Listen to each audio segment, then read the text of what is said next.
Napaulit-ulit ko na rin sinasabi, utol, na wag mong turuan. Yes, wag mo siyang suyuin. Wag mo siyang utusan na bumalik sa'yo.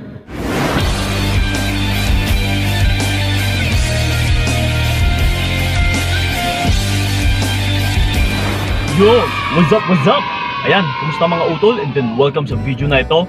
So once again, this is pa yung kaibigan ni Kiko. So syempre, usapang pag-ibig na naman. Dahil ito, teknikan ko na naman ang inyong mga kaalaman. Kasi ito ang magiging topic natin sa video na ito is, ito ang dapat mong gawin kapag iniwan ka. Yon. So ito mga utol, ituturo ko sa inyo or i-feed ko na sa inyo kung ano ang mga dapat ninyong gawin talaga kapag iniwan kayo, kapag nilayasan kayo, kapag biglang hindi na nagparamdam yung mga partner ninyo, or kapag parang binaliwala na kayo, na parang ginost na kayo. Okay? Para hindi na rin kayo mataranta utol, para hindi na rin kayo maguluhan kung ano ang dapat ninyong gawin. So ito mga utol, huwag na nating papatagalin pa. Unang-una is, don't react emotionally.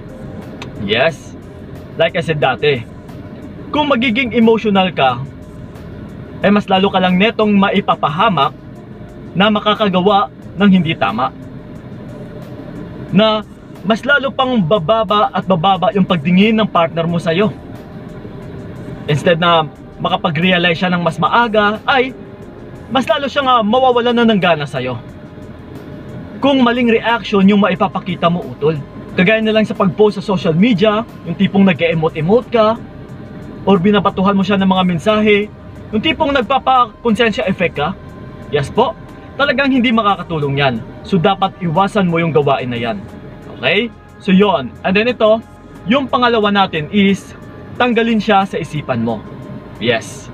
Ito mga utol kahit isipin mo man siya or hindi, is isa lang din yung magiging resulta. Na which is, panahon pa rin yung makapagsasabi. So bakit mo pa bibigyan ng problema yung sarili mo?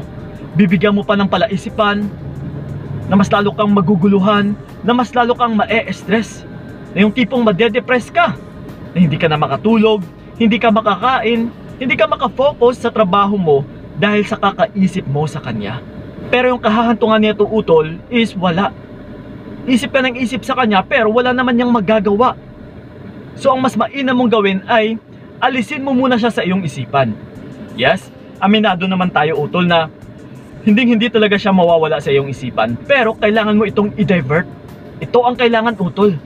I-divert mo ang iyong isipan, yung tipong lalabanan mo na oy, kailangan na hindi ko siya iisipin dahil marami pa akong mas importanteng gagawin.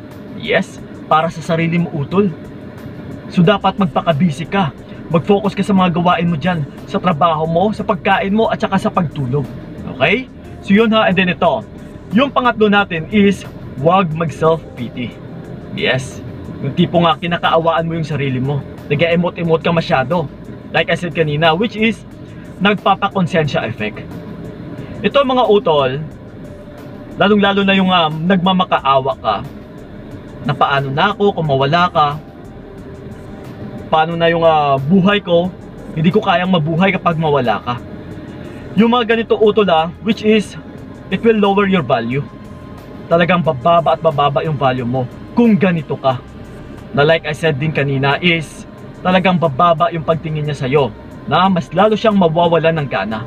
Okay? So iwasan nyo po yung magsi-self-pity. So yun and then ito, yung pang-apat natin is, stop connecting. Yes. Ito yung automatic instinct kasi ng tao na once na iniwan ay naghahabol, nagmamakaawa, nagbebeg, di ba?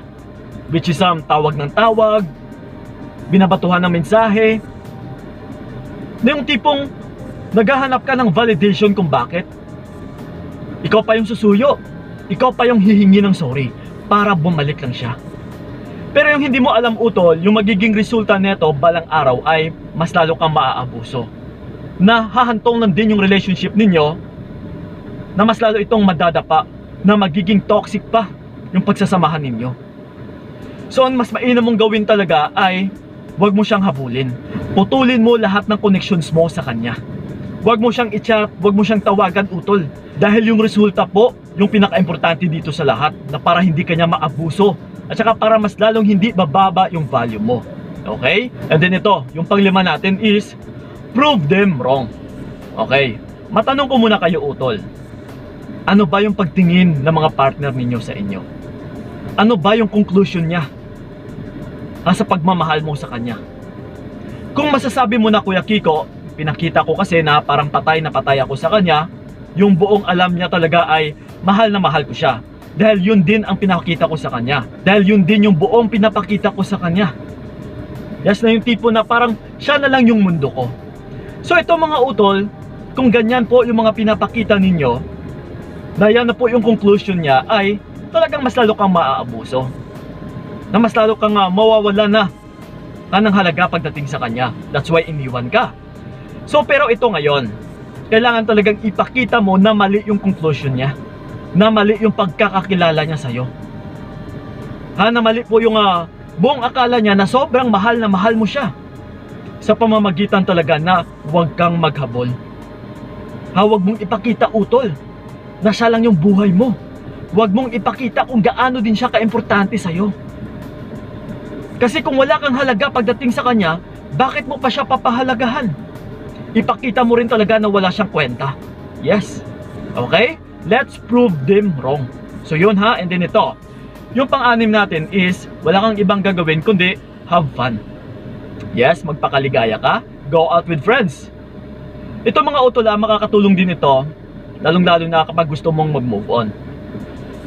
Para makatulong itong makalimot sa kanya, na para hindi ka magmukmuk dyan sa kwarto mo, yung tipong siya at siya na lang yung iniisip mo, dahil wala po yung patutunguhan, na mas lalo mo lang sinasayang yung panahon mo.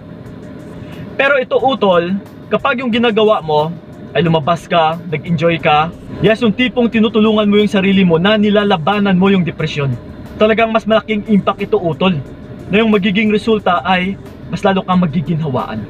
Okay? So yun ha, and then ito, yung pang-pito natin is yung maglaho. Yes, ito din talaga yung pinaka-importante sa lahat. Sa oras na iniwan ka, diba nasabi ko na kanina, huwag kang maghabol, huwag kang post ng post sa social media, huwag kang mag-emote, huwag kang magmakaawa, huwag mo siyang suyuin, kundi ipakita mo na parang hindi ka nag-e-exist dito sa mundo. Yes, yung maglaho ka utol. Pero yung hindi nila alam ay nag-iisip ka pala na kung ano yung mas makakabuti para sa sarili mo. Hindi para sa relasyon ninyo ha, kundi para sa sarili mo, na kailangan mo pang i-improve, na ipakita mo rin sa kanya na kung sino yung sinayang niya. Yes, kaysa habol ng habol ka utol, same lang din yung magiging resulta balang araw, sa naghahabol ka man or sa hindi, na which is pwede siyang bumalik sa'yo.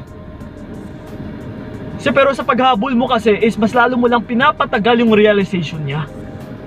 Pero kung naglaho ka, hindi mo siya hinabol, dito natin malalaman kung gaano ka talaga ka-importante sa kanya, na mas lalo niyang marirealize ng maaga kung ano yung posisyon mo, kung ano yung halaga mo pagdating sa kanya.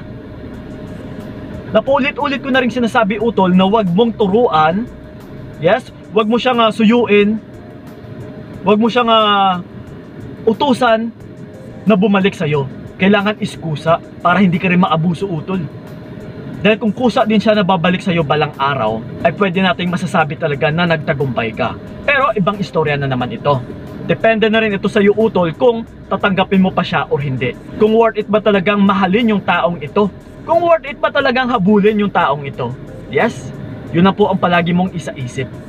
Marami din talagang nagtatanong dyan na, Kuya Kiko, anong dapat kong gawin para manumbalik yung partner ko, para manumbalik yung ex ko na nag-iwan sa akin, lalong-lalo na kapag may other woman na siya. Ito mga utula, ang sinasagot ko lang din palagi ay, okay lang ba sa'yo na magiging reserba ka na lang, na babalikan ka na lang niya kung kailan niya gusto? Yes, kailangan mong itanong yan sa iyong sarili. So yun na po mga utula, maraming salamat talaga. So syempre, may TikTok account tayo sa mga hindi pa nakapag-follow dyan. Bisitahan nyo naman yung aking bahay doon sa TikTok natin, or sa mga mahihilig din mag-TikTok. Yes po, para mas lalo pa tayo magaganahan, at syempre, mas marami rin kayong matututunan pa doon. So yun lang po mga utol ha. Maraming salamat talaga. So ingat kayo. God bless and babush! Binigay ko lahat para wala kang masabi. Kaya nga hindi